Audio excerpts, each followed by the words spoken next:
নিজ বাবা মায়ের দুই পায়ের জুতা মুছে গ্লোবাল ডে অফ প্যারেন্টস উদযাপন করল যশোরের ব্রাদার টিটোস হোম স্কুলের ক্ষুদে শিক্ষার্থীরা। বিশেষ দিনে প্রতিবারের মতো এবারও ব্যতিক্রমী এই আয়োজনের করে জেলার স্বনামধন্য প্রতিষ্ঠানটি। রোববার বিকাল থেকে যশোর শিল্পকলা একাডেমির মিলনায়তনে পিতামাতার হাত ধরে আসতে থাকে শিক্ষার্থীরা।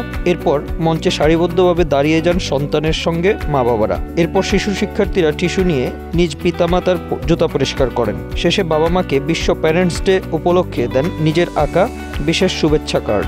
সন্তানদের এমন শ্রদ্ধা পেয়ে অনেক অভিভাবক আবেগ আপ্লুত হয়ে পড়েন।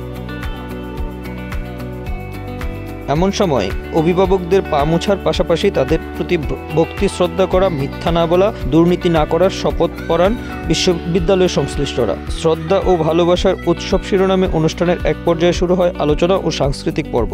অনুষ্ঠানে প্রধান অতিথি ছিলেন জেলা প্রশাসক আজহারুল ইসলাম।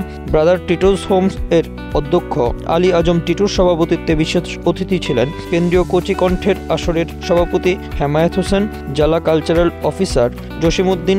আলোচনা শেষে বিদ্যালয়টির শিক্ষার্থীরা পিতামাতাকে নিয়ে বাংলা ও ইংরেজিতে গান, অভিনয় ও কবিতা আবৃত্তি করেন।